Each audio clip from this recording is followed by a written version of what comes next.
मेरे दोस्त, परमेश्वर की ओर से कुछ आज्ञाएं इस प्रकार है पूजा के विषय में। हम लोग देखते हैं पॉइंट नंबर 1।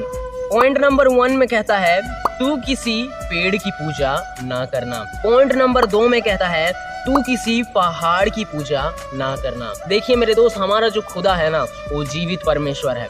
हमें किसी के पास जाने की जरूरत नहीं है, बल्कि हमारे हृदय में जो है ना, हमारे हृदय में स्वयं प्रभु परमेश्वर वास करते हैं। सिर्फ हमें हमारे हृदय को हमेशा प्रतिदिन धोना है ना। किससे धोना है? प्रार्थना के द्वारा और वचन के द्वारा उसे साफ करना है, धोना है।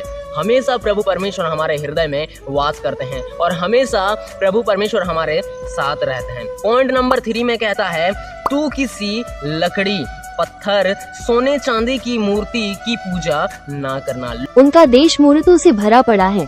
वे अपने हाथ की बनाई हुई वस्तुओं को, अर्थात अपनी उंगलियों से बनाई हुई वस्तुओं को दंडवत करते हैं। यशायाह 2:18 में लिखा है, और मूर्तों को पूरी तरह से नष्ट कर देगा। यशायाह की किताब में मसीह के संदेश और उद्धार के मार्ग का जिक्र है। ये किताब बहुत दुष्टता और धर्मत्याग के समय में लिखी गई थी। इसमें यशायाह के युग की घटनाओं और भविष्य में होने वाली घटनाओं दोनों का जिक्र है। यशायाह की किताब का सबसे महत्वपूर्ण हिस्सा यशायाह की गवाही है कि यीशु ही मसीह हैं।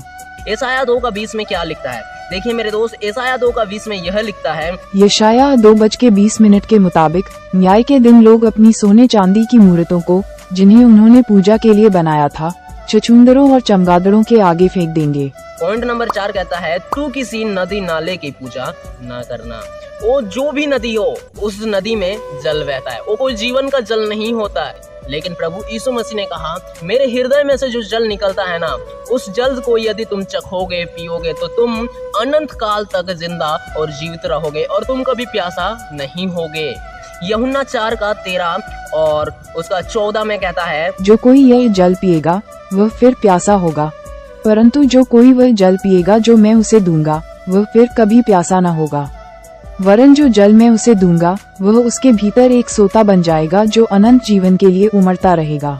इस दुनिया में चाहे कोई भी नदी हो ना, हर एक नदी का जल यदि तुम पियोगे तो तुम फिर से प्यासा होगे। लेकिन मेरे दोस्त, जो प्रभु यीशु मसीह जो जल आपको देंगे ना, उस जल को यदि आप पिएंगे तो आप अनंत काल तक प्यासा नहीं होंगे और उसमें एक सोता बन जाएगा जो अनंत काल के लिए, अनंत जीवन के लिए उमड़ता रहेगा। मेरे दोस्त, अगला पॉइंट में क्या कहता है? पॉइंट नंबर 5 में कहता है तू किसी मनुष्य की पूजा ना करना।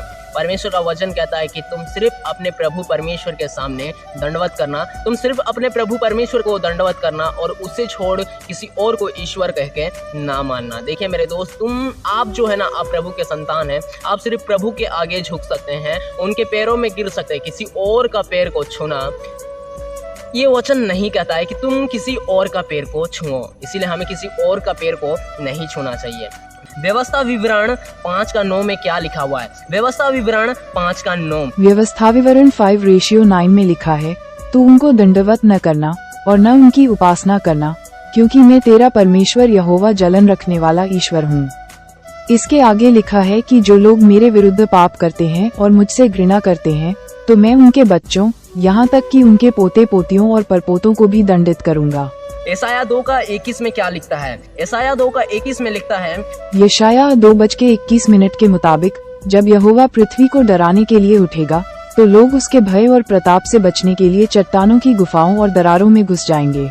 ऐसे काम नहीं करना है जिस चीज से हम डरे और पहाड़ियों के छेदों में घुस जाए। मेरे दोस्त, परमेश्वर के वचन और व्यवस्था के अनुसार चलना है, ताकि परमेश्वर हमें जो है अंतिम दिनों में बचा ले, है ना। हमें कोई पहाड़ियों के छेदों में घुसने का जरूरत ना पड़े। लेकिन वे लोग अवश्य घुसेंगे जो लोग किसी और की उपासना करते हैं। जब परमेश्वर का क्रोध भड़केगा, जब इस भूमि को कंपन करेगा, तब हर एक लोग अपना अपना घर, महलों को छोड़ के उन पहाड़ियों के दरारों में घुस जाएंगे। ये परमेश्वर का वचन कहता है। चलिए मेरे दोस्त, आज का वीडियो बस यहीं तक था। और भी परमेश्वर का जो आज्ञा है और भी है, मैं अगला वीडियो में आपको बताऊंगा, क्योंकि ये वीडियो बहुत ही ज़्यादा लंबा हो जाएगा। चलिए मेरे दोस्त, अगले वीडियो में मिलते हैं। आप सब जो है मुझे अभी तक सुनने के लिए, मुझे अभी तक देखने के लिए आप सबों का धन्यवाद। और प्रभु परमेश्वर आपको संभाले रखे, आशीष दे। और वीडियो के अंत में बस इतना कहना चाहूँगा कि अगले वीडियो में फिर से मिलते हैं। चलिए अभी के लिए जय मसीह।